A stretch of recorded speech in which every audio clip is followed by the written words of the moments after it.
السلام علیکم ورحمۃ اللہ وبرکاتہ۔ ناظرین، پچھلی ویڈیو کے اندر آپ نے آیت نمبر 32 کا ترجمہ اور تفسیر جانا۔ اب آئیے سورہ بقرہ کی آیت نمبر 33۔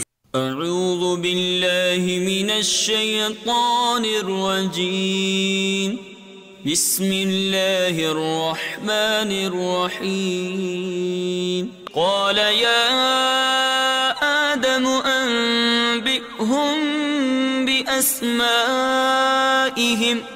فلما أنبأهم بأسمائهم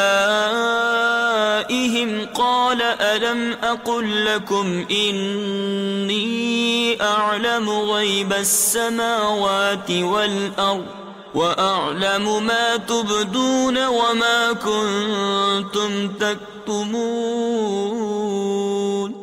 ترجمہ کنز الایمان۔ فرمایا اے آدم بتا دے انہیں سب اشیاء کے نام۔ جب آدم نے انہیں سب کے نام بتا دیے، فرمایا میں نہ کہتا تھا کہ میں جانتا ہوں آسمانوں اور زمین کی سب چھپی چیزیں، اور میں جانتا ہوں جو کچھ تم ظاہر کرتے ہو اور جو کچھ تم چھپاتے ہو۔ ترجمہ کنز العرفان۔ پھر اللہ نے فرمایا اے آدم تم انہیں ان اشیاء کے نام بتا دو۔ تو جب آدم نے انہیں ان اشیاء کے نام بتا دیے تو اللہ نے فرمایا اے فرشتو، کیا میں نے تمہیں نہ کہا تھا کہ میں آسمانوں اور زمین کی تمام چھپی چیزیں جانتا ہوں، اور میں جانتا ہوں کہ جو کچھ تم ظاہر کرتے ہو اور جو کچھ تم چھپاتے ہو۔ تفسیر صراط الجنان۔ اعلم ما تبدون وما کنتم تکتمون۔ میں تمہاری ظاہری و پوشیدہ باتوں کو جانتا ہوں۔ فرشتوں نے جو بات ظاہر کی تھی وہ یہ تھی کہ انسان فساد انگیزی اور خون ریزی کرے گا، اور جو بات چھپائی تھی وہ یہ تھی کہ خلافت کے مستحق وہ خود ہیں، اور اللہ تعالیٰ نے ان سے زیادہ علم و فضل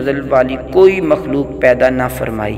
آیت سے یہ بھی معلوم ہوا کہ فرشتوں کے علوم اور کمالات میں زیادتی ہوتی ہے۔ دعا ہے اللہ پاک ہم سب کو پڑھنے اور عمل کرنے کی توفیق عطا فرمائے۔ ناظرین، ہمارے چینل کے اوپر تفسیر اور ترجمہ کی کثیر ویڈیوز موجود ہیں، آپ ان کو بھی دیکھیے، لائک کیجئے، شیئر کیجئے۔ السلام علیکم ورحمۃ اللہ وبرکاتہ۔